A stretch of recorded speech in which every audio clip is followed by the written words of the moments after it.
नमस्कार। मैं हूं मदन गिरी और आप देख रहे हैं हमारा यूट्यूब चैनल भारतीय धर्म विज्ञान। मैं जब भी आपके सामने आता हूं कुछ नया लेकर के ही आता हूं और इस बार भी कुछ नया लेकर के आया हूं और वो इस बार आपके लिए कुछ हास्यास्पद तो अवश्य लगेगा, परंतु ये हमारे शास्त्र और हमारे ग्रंथों का कथन है और उस पर अमल भी किया जाना चाहिए। बहुत सारे लोग इसे हंसी में उड़ा देंगे और कुछ लोग इसे बेवकूफ़ी भी समझेंगे, परंतु ये हमारे लिए ही नहीं अपितु आपके लिए भी काफ़ी लाभदायक है और इसी तरह की बहुत सारी जानकारियां हम आप तक पहुंचाएंगे। इसके लिए आप सब, यदि आपने हमारा चैनल सब्सक्राइब नहीं किया है तो सब्सक्राइब अवश्य कर लें। हम गर्मी के दिनों में 3 बार वैशाख कृष्ण अष्टमी तिथि को, ज्येष्ठ कृष्ण अष्टमी तिथि को और आषाढ़ कृष्ण अष्टमी तिथि को शीतलाष्टमी के रूप में मनाते हैं और ये माँ शीतला के लिए उपयुक्त व्रत भी है। हमें इस दिन माँ शीतला की पूजा आराधना करनी चाहिए और इसी दिन बासी भोजन भी करना चाहिए। ये हमारे शास्त्र का कथन है। वैसे तो हम सब जानते हैं कि बासी भोजन जो आमतौर पर 1 घंटे से अधिक ठंडा हो गया हो हमारे शरीर को नुकसान पहुंचाते हैं, लेकिन हम नहीं, हमारा शास्त्र भी कहता है कि कभी कभार कुछ खास अवसरों पर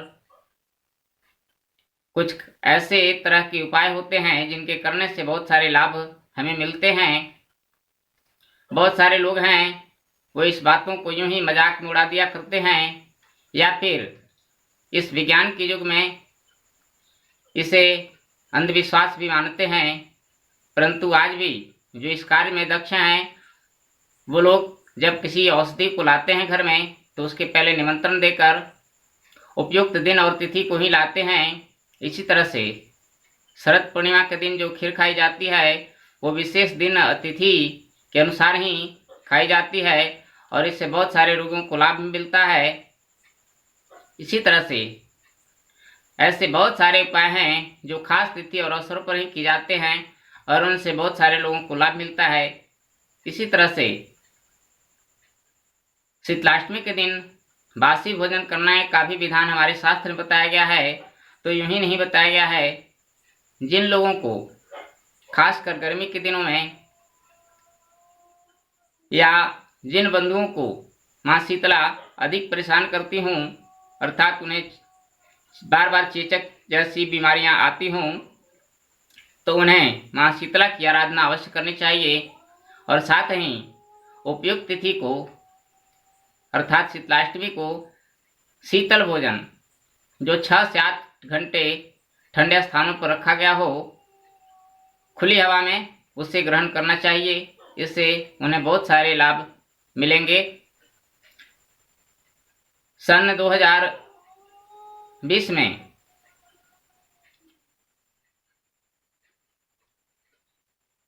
15 अप्रैल, 15 मई और 13 जून को शीतलाष्टमी की तिथि आ रही है और इस दिन सभी लोग बासी भोजन अवश्य करें, क्योंकि यदि आप बहुत सारे गर्मी से परेशान हैं तो ये आपके लिए काफ़ी उपयुक्त है। आपको हंसी लग रही होगी या फिर इस तरह के अनुभव होता होगा, तो हम आपको पंचांग में भी दिखाते हैं कि शीतलाष्टमी के दिन बासी भोजन का विधान कहाँ लिखा गया है। ये देखिए, मेरे पास ऋषिकेश पंचांग है और इसी पंचांग में ज्येष्ठ कृष्ण पक्ष लिखा हुआ है। ये 8वीं तिथि है और 8वीं तिथि के सामने हम आते हैं तो यहाँ लिखा हुआ है शीतलाष्टमी और इस दिन साफ अक्षर में लिखा गया है आज बासी भोजन का ग्रहण शास्त्र विहित है। आप इसे साफ देख सकते हैं। तो यह मैं नहीं, हमारा पंचांग बता रहा है, और ये पंचांग काशी विश्वनाथ पंचांग का है, जो काशी से छपता है, और ये हमारे हर मुहूर्त और कार्य में सबसे उत्तम माना जाता है, क्योंकि इसकी जो भी तिथि आदि होती हैं बहुत ही निर्णायक स्थिति में होती हैं, और इन्हीं का प्रचलन अधिकतर भारतवर्ष के लोग करते हैं। तो हम आपसे निवेदन करते हैं कि इस दिन बासी भोजन का ग्रहण हमें अवश्य करना चाहिए। बासी भोजन कौन सा होगा और कैसे ग्रहण करना चाहिए, तो इसके लिए ठीक एक दिन पहले सप्तमी की रात्रि को बड़े प्रेम के साथ स्नान आदि से निवृत्त होकर के शुद्ध और सात्विक भोजन बनाएं, चाहे जिस तरह की हो, लेकिन शुद्ध हो और सात्विक हो, और उसे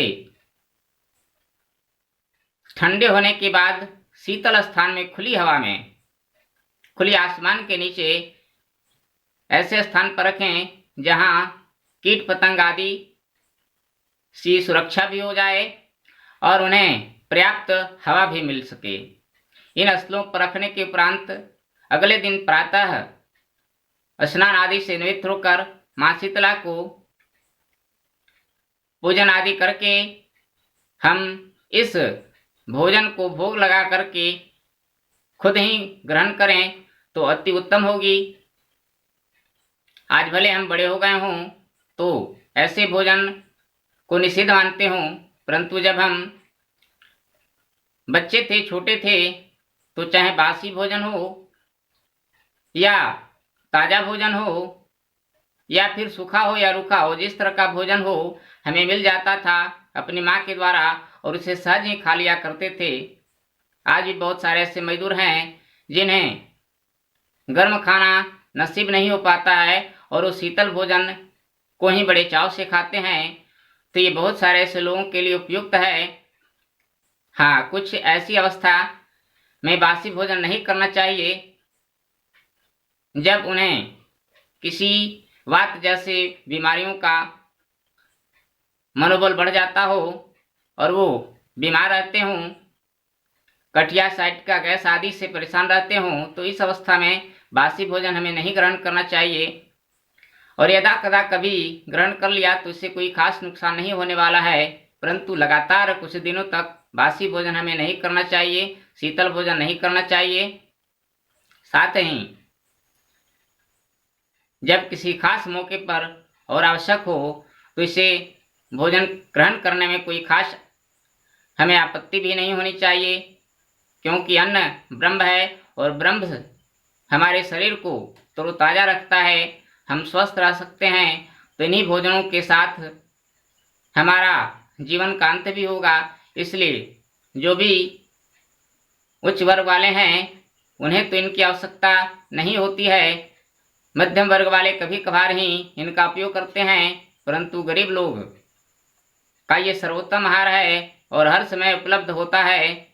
इसलिए आप सबों से निवेदन है कि शीतलाष्टमी के दिन शीतल भोजन अवश्य करें।